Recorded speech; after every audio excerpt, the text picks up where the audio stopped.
Foreign Minister 강경화 tells me things are very tense, but her country is relying. Many people have questioned the war of words that's going on between Kim Jong-un in Pyongyang and President Trump in Washington. The tweets, the insults back and forth. What do you make of that? Is that the way to deal with this kind of potential crisis? We don't go by the daily comments. We go by the longer-term patterns.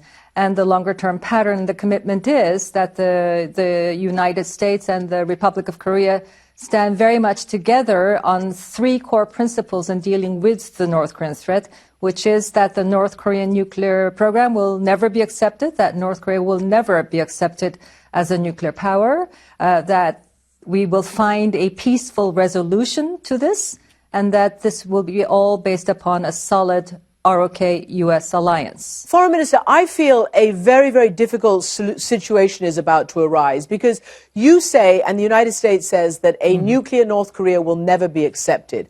But there are other experts and allies who say, well, actually, they are a nuclear country right now, and I don't know how you think you're going to denuclearize at the moment. Will you take North Korea as a responsible nuclear power? Do you see any diplomacy leading in that direction? Well, the non-acceptance of North Korea as a nuclear power is not just our position and the U.S. position. It's the position of the whole global community, as stated several times in the UN Security Council resolutions. Now, they have declared after the latest missile launch the completion of their program. But as I said, there is no concrete evidence that they have mastered the technology that is required to be able to put a nuclear device on a long-range nuclear missile.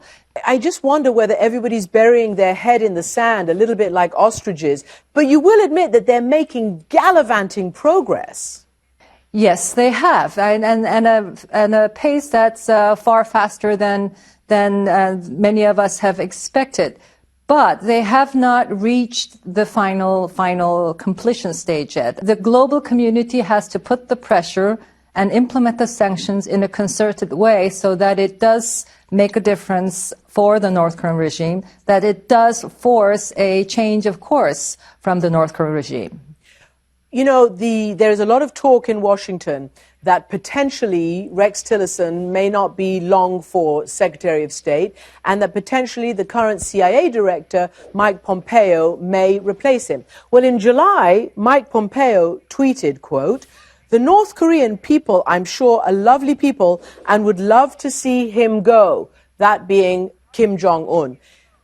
Can you say, like many have said, that regime change is on or off the table? Well, our policy has been very clear on this. We do not seek a hostile posture toward North Korea. We do not seek regime change. We do not seek artificial, hurried reunification. We do not seek to march across the DMZ. What we seek is peace. And for us to have that peace, we must obtain denuclearization of North Korea. There are a lot of mixed messages in the public domain. Don't you have rehearsals for the assassination of Kim Jong-un?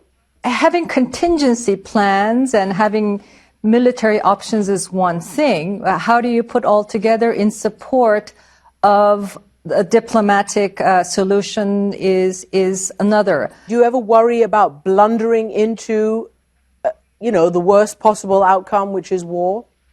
Well, I think that is precisely why we really need to show that we do have the defense posture, that we have a robust military preparedness just in case anything happens. And we need to send a clear message to North Korea. Their dream of becoming and being acknowledged as a nuclear power is just a misguided notion that the international community will never accept. And from your perspective, sitting in Seoul, not that far away from the DMZ, the demilitarized zone, just tell us what's at stake for you. If anything happens, the consequences will be catastrophic, which is why those of us living here with this neighbor are very much committed to finding a peaceful resolution to this so that war does not break out again on this Korean peninsula. We have a country that is the model of democracy and a thriving market economy, so that the idea that that could be wiped out by another war is just unimaginable. And I think for the international community to let that happen would be unconscionable. Thank you so much for joining us from Seoul. Thank you very much, Christian. It's been a pleasure.